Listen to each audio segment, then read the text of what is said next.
Welcome back. Another episode, another installment, if you will, of Gifted Education's own Universal Truths series. Today's universal truth is that a program designed for hypertrophy, the pursuit of making your muscles larger, or ladies, more toned, if you will, the pursuit of hypertrophy and program design are relatively easy once you know the basics.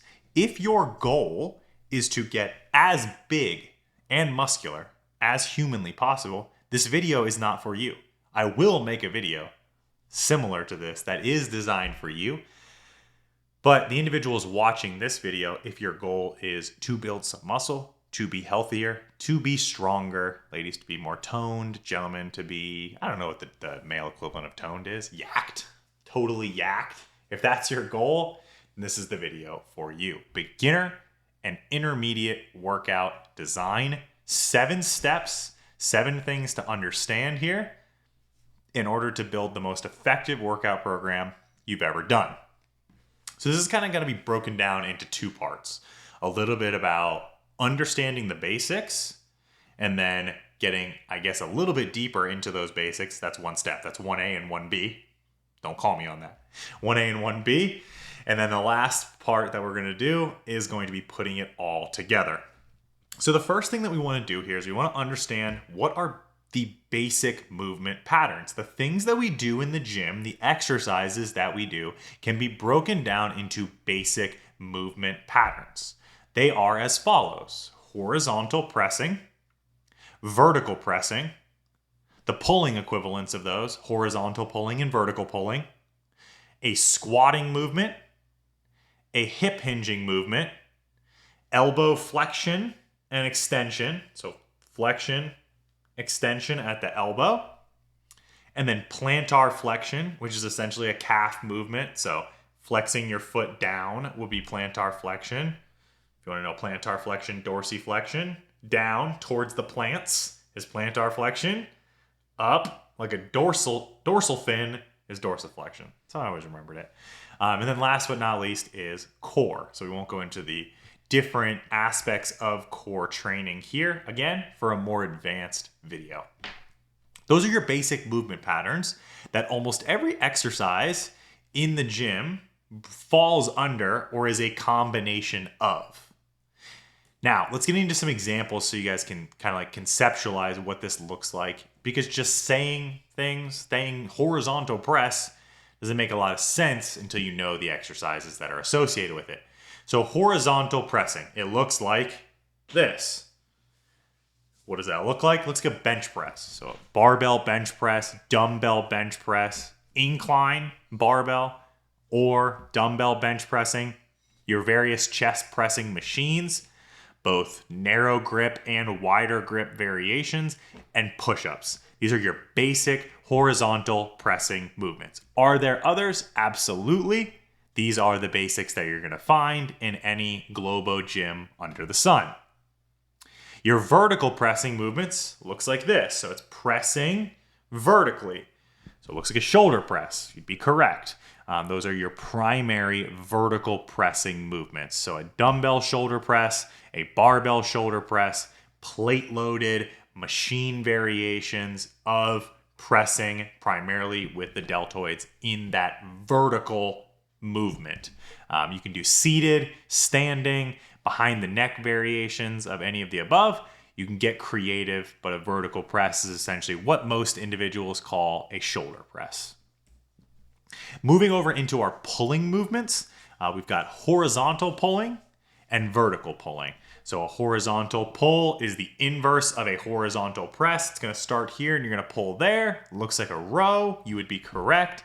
Rows are going to be your main horizontal pulling. So that's a barbell row, chest supported row. That could be plate loaded. It could be a machine variation, dumbbell row variations, one knee supported, both at the same time, prone, standing. All of those are going to fit into that category. There are some cable horizontal rowing variations as well. Your traditional seated cable row with a variety of hand placements and attachments would also fall in that horizontal pulling category. Now, your vertical pulling movements are going to be things like body weight and assisted pull-ups. So if you are strong in your pull-up movement, you can do body weight. If you're very strong, you can even do weighted pull-ups. If you're not quite at that point yet, we recommend using an assisted pull-up variation instead. You can also do various pull downs, so wide, narrow grip, overhand, neutral grip, underhand. Then you can also use something like a kneeling cable pull down, a standing pull down variation. Plenty of ways to do that vertical pull, but essentially what that's going to look like is the inverse of a vertical pressing movement. You're going to start here and you're going to be pulling down, keeping the torso as vertical as possible. The more you kind of incline your torso or you lean your torso back, the more it becomes more of a variety of a pull down or a vertical pull with a horizontal pull, a rowing variation. So keep that in mind. Obviously, both of these work slightly different muscles. We want to have both of them in a well-designed program. Now, arms, elbow flexion and elbow extension. The arms will get worked as kind of in terms of like crossover volume between pressing. So pressing obviously involves a good bit, both vertical and horizontal pressing, involves a good bit of triceps. And then you're pulling both horizontal and vertical will include a good bit of elbow flexion or biceps. But again, a well-designed program is also going to have exercises and training volume dedicated to those specific muscle groups. So with elbow flexion, it's going to look like that. I'm not just flexing on you guys, but I am. Man, my arms look great. Really, they do. Jake, maybe edit that, make them look a little bit bigger. If you don't think it's necessary, just don't edit it. If you don't edit it, I'll know that you think my arms are huge. So elbow flexion is your curls. Elbow extension starts here like that. So elbow extension. So your elbow flexion is basically going to be your curl variations, dumbbell curls, barbell curls, seated, standing, incline, prone, spider curls, all those. Some forearm or some back of the arm supported, humerus supported curls, like a preacher curl.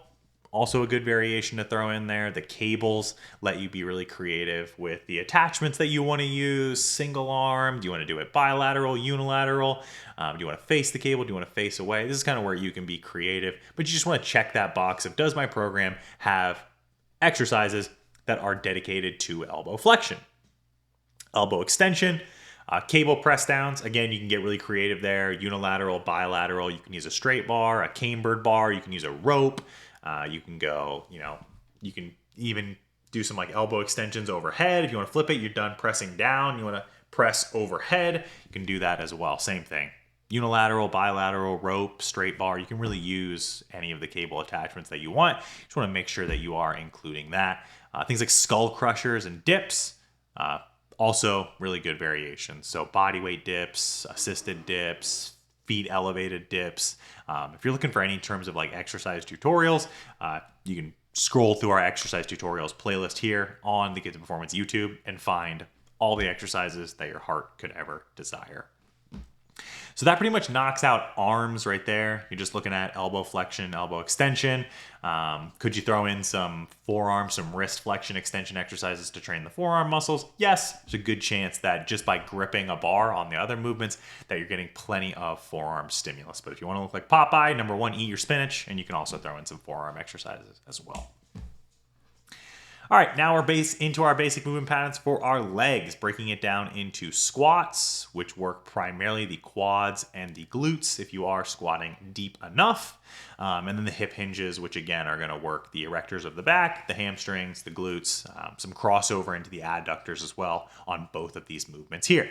So squatting patterns are going to be your traditional knee flexion, deep knee bends, barbell front and back squats. You can also do that on the Smith machine if you want. Smith machine gives you a little bit of extra support there. Hack squats, really nice because the back is supported. It's not as much of an axially loaded movement, not as much synergistic muscle activity if you're trying to get a little bit more isolation through that squatting pattern. If you want even more isolation with less axial loading, you can use a leg press, bilateral, unilateral, various stances. You can do a sumo stance, a narrow stance, feet high on the platform, low on the platform. Again, you can get creative with that. You can also do things like split squats as well. So I throw in lunges with split squats. I think they're a variation of a split squat, but you can do barbell lunges, dumbbell lunges, rear leg elevated, split squats, both legs, deficit split squats. You can do a front foot elevated split squat. You get really creative with those as well. The hip hinges are going to be things like your conventional deadlift. The sumo deadlift, yes, probably not as much decent hypertrophy exercise. I don't think it's going to make you small or weak. I just think the range of motion is very limited as you slide your feet out there for a greater range of motion hip hinge movement. You want to probably switch over to a conventional deadlift or even better, something like a Romanian deadlift. A good morning can be a good variation, and then everyone loves hip thrusts as well. So those are going to be your hip hinge movements. Plenty of variations there. You can throw in various stances, B stance versions of these, wider stance, sumo stance, narrow stance, hip thrust. You can go bilateral, unilateral, throw in pauses, tempos, get as creative as you want. But these are going to be your basic movement patterns that train the muscles of the legs. Basic movement patterns for your calves and your abs. So plantar flexion or the calves, pretty much any calf raise variation. Seated standing leg press, unilateral, bilateral, body weight. You can do the weird donkey calf raise that people do, or someone like sits on their back. Really what we're looking for is plantar flexion. So plantar flexion with the knees straight will preferentially train or include greater involvement of the gastrocnemius.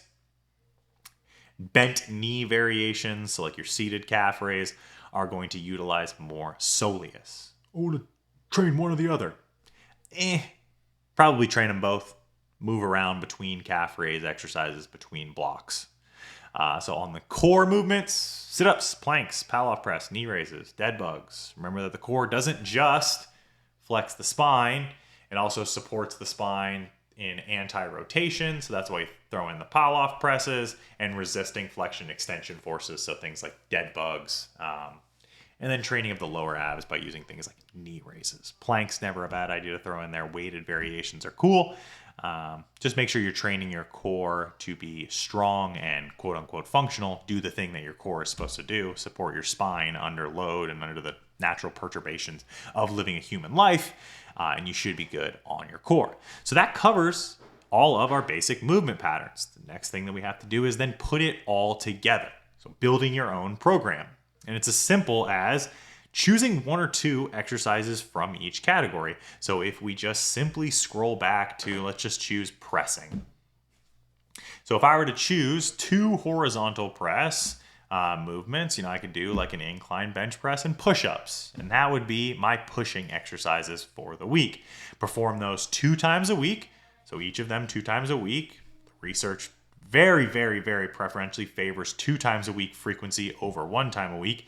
Not so sure on 3, 4, 5, and beyond times per week, but 2 times is definitely superior to 1. So perform them 2 times a week, and then group body parts that overlap. So things like back biceps, chest, tricep, chest, shoulders, triceps, and legs and core. This would be an example of a traditional push, pull legs, or in the order that it's in here, a pull, push legs. Take an off day in the middle, repeat that. You've got yourself a really good 6-day-a-week training program. If your availability is lower than that, if you only train, say, 4 times a week, makes sense to split things into upper and lower. So choose 1 exercise from each category, perform it 2 times a week in an upper-lower off day, upper-lower 2 off days fashion.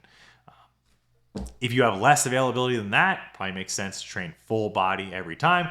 So you need to be a little bit more careful in choosing your exercises, choosing 1 from each category here, and just, alternating those with rest days in between is not a terrible idea. I think you'll still get plenty strong and jacked. And that's the takeaway here, is that if you follow these very, very simple guidelines here in terms of putting a program together, and you stick with it, progress your training, try and do more weight, more reps, more sets, more volume over time, get better at the movements over weeks, months, and years, I can guarantee you that when we have a conversation in a year, 2 years, however long it's going to be before we speak again, because we might spend some time apart, I'll miss it, I'll be as sad as you are, you'll be more jacked by then.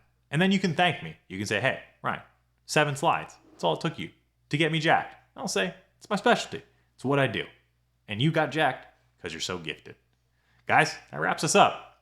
Hopefully, if you do fall into that beginner and intermediate workout kind of category there, this was helpful for you, helps you put together a solid training program. If you do have questions, comments, concerns, you can feel free to drop those below, or you can just message us on Instagram at Gifted Performance or at @the_Squatfather is where you can find me. I will see you on the next video in our Universal Truths series.